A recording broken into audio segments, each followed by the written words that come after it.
Alright, it is officially winter in Minnesota. There is over a foot of snow on the ground where I live, which means that for the foreseeable future, all I've got is this TechDisc and that net to satisfy my stupid addiction to this stupid game. Now, I've had this TechDisc for over a year now, and I used it the entirety of the previous winter off-season, but the way that I used it was not that smart in hindsight. I didn't really have any structured approach to improving anything.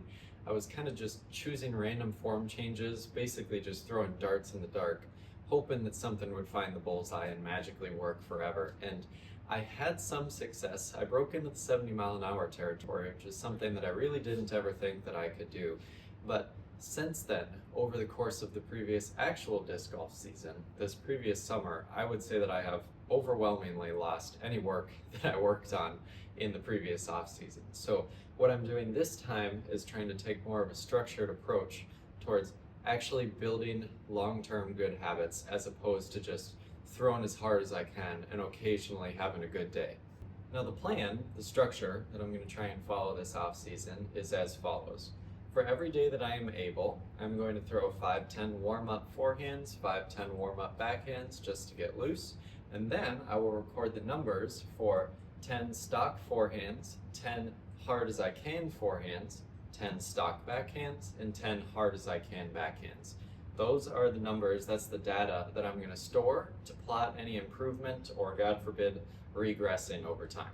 Then, in between the stock forehand and the hard as I can forehand and the stock backhand and the hard as I can backhand, I'm going to throw 25 shots very specifically working on something mechanical, working on my form. 1 or 2 things at a time. I don't think it's a good idea to work on 6-7 things at a time because you inevitably just end up reinforcing some bad habits.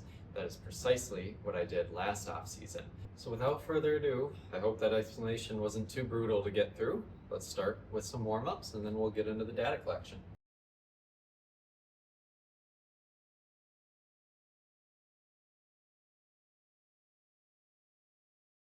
Alright, that was a sufficient amount of warm-ups. I feel fairly loose. Now let's get into 10 stock forehands.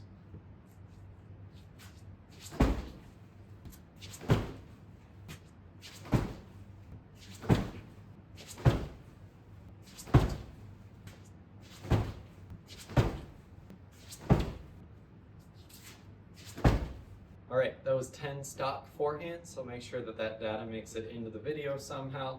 Now we're going to work on 25 also stock-ish speed forehands, but we're going to be working on something very specific. I will not waste your time explaining verbally what that specific thing is. If you want to know what I'm working on, I will put that in the description.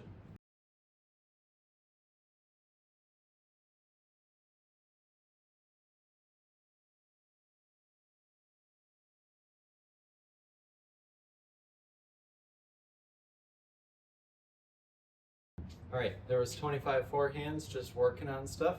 Now we're going to do 10 forehands as hard as we can.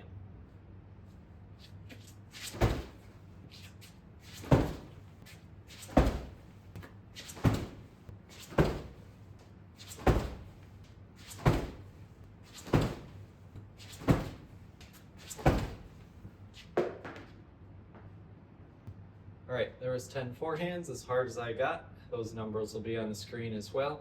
Now let's move on to backhands.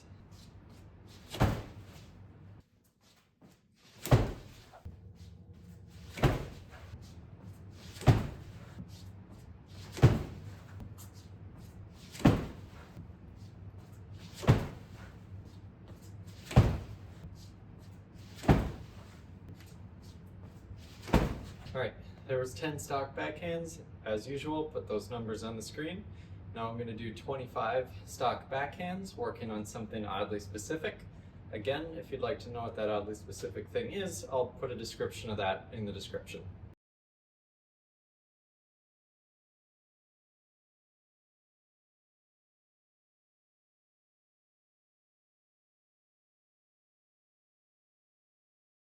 Alright, there's 25 backhands working on the form itself. Now let's go to 10 as hard as we got.